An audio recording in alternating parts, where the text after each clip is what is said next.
మహాదేవుడును రక్షకుడును దేవాతి దేవుడైన ప్రభు పేరట మీ అందరికీ శుభాభివందనములు తెలియజేసుకుంటున్నాను.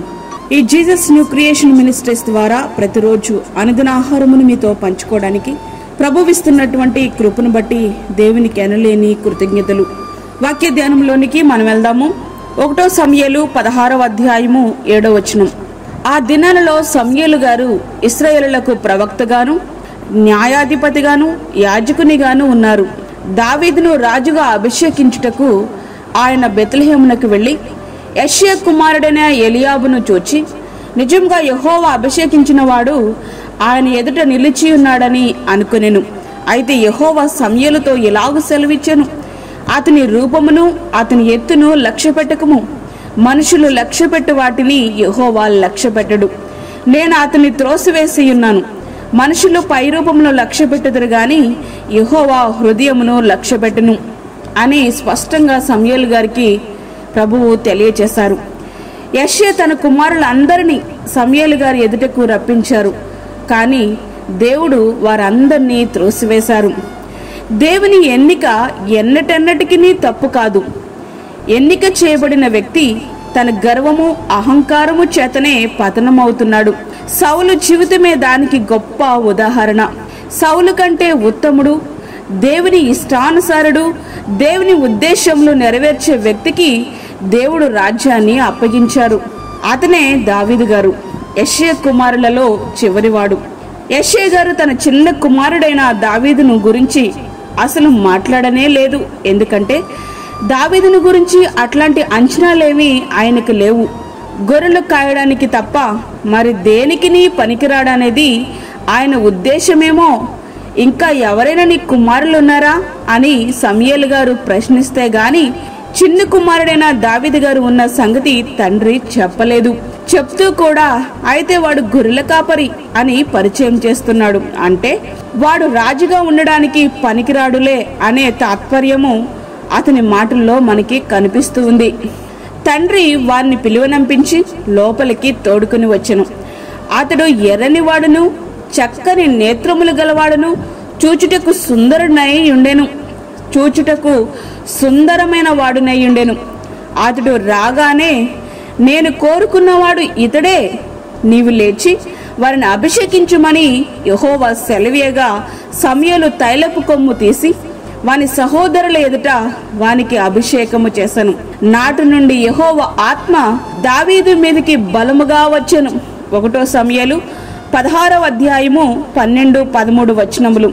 దేవుడు దావీదు పైరూపాన్ని లెక్క పెట్టలేదు గాని దావీదు హృదయాన్ని ప్రభువు చూస్తున్నారు. దేవుడు మీ హృదయములను ఎరుగును. మనుషులలో ఘనముగా ఎంచబడినది దేవుని దృష్టికి అసహ్యము. లూకా సువార్త 16వ అధ్యాయము 15వ వచనం. ఆయన, నేను యెష్షయి కుమారుడైన దావీదును కనుగొంటిని, అతడు నా ఇష్టానుసారుడైన మనుషుడు, అతడు నా ఉద్దేశములన్నీ నెరవేర్చునని చెప్పి అతని గురించి సాక్ష్యమిచ్చాను. అపొస్తలుల కార్యములు 13వ అధ్యాయము 22వ వచనం. ప్రియ స్నేహితుడా, వాక్యమింటున్నటువంటి ప్రియ దేవుని బిడ్డ, దేవుని ప్రణాళిక నీ జీవితంలో నెరవేరాలంటే నీకున్న అర్హతలు ఏమీ అవసరం లేదు. నిన్ను బట్టి నీవు అతిశయించడానికంటూ నీ దగ్గర ఏదీ లేదు. నీ పైరూపాన్ని, నీ హోదాని, నీ స్థితిగతులను మనుషులు లెక్క పెడతారేమో గాని దేవునికి అవి అసహ్యంగా కనబడతాయి. దేవునికి కావాల్సింది నీ హృదయమే. దేవునికి కావలసిన హృదయం దావీదు గారి దగ్గరుంది. దాని ఫలితం గొర్రెల కాపరిగా జీవించాల్సిన దావీదు గారు దేవుని హృదయానుసారుడయ్యారు. ఇశ్రాయేలులకు రాజయ్యారు.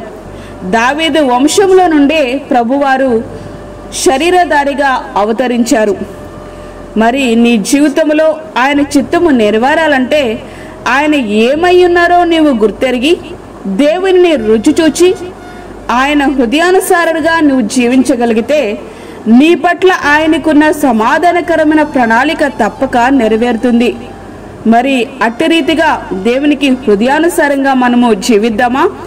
దావీదు గారి వలె దేవునికి ఇష్టమైన జీవితము జీవిస్తూ నిత్యమైన ఆశీర్వాదాలు మనము అనుభవిద్దాం. అట్టి కృపా ధన్యత ప్రభు మనకి అనుగ్రహించునుగాక. ఆమేన్.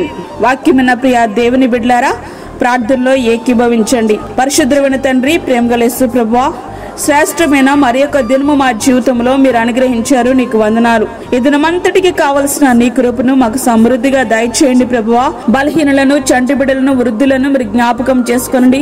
వారికి కావలసిన నీ కృపను దయచేయండి. గర్భిణీ స్త్రీలను జ్ఞాపకం చేసుకోనండి ప్రభువా. గర్భఫలము లేని బిడ్డలను మీరు జ్ఞాపకం చేసుకోనండి తండ్రి. వారికి మంచి గర్భఫలము దయచేయండి నాయనా. నీకు స్తోత్రములు చెల్లించుకుంటున్నాను. అలాగే దూరదేశంలో ఉండి వాక్యము విని ప్రార్థనలో ఏకీభవిస్తున్న ప్రతి ఒక్క బిడ్డను మీరు జ్ఞాపకం చేసుకోనండి. నీ సన్నిధిని వారికి తోడుగా ఉంచండి ప్రభువా. ఈ దినమంతటికి కావలసిన నీ కృప సమృద్ధిగా మాకు అనుగ్రహించి దీని అవసరతలు అక్కర్లు తీర్చి నీ యొక్క ఆశీర్వాదం, నీ దీవెన మా మీద ఉంచుతారని నమ్ముచు, మాకు కాదు యెహోవా, మాకు కాదు, సమస్త మహిమ ప్రభావములు నీకే చెల్లిస్తూ యేసు పరిశుద్ధ నామమున అడిగి వేడుకుంటున్నాము తండ్రి. ఆమేన్. ప్రతి దినము ఈ యొక్క వర్తమానములు మీకు అనుదిన ఆహారముగా పంపించబడతా ఉన్నాయి. ఈ వర్తమానంలో మీ బంధువులకు, మీ స్నేహితులకు షేర్ చేయండి. దేవుని పనిలో మీరు కూడా పాలిభాగస్తులు కండి. అదే విధంగా మీ ప్రార్థన అవసరతలు మాకు తెలియచేయండి. మా ఫోన్ నంబర్ 9177377559. దేవుడు మిమ్మును, మీ కుటుంబమును దీవించునుగాక. ఆమేన్. దేవుని సేవలో మీ సహోదరి అన్నామణి సాల్మన్.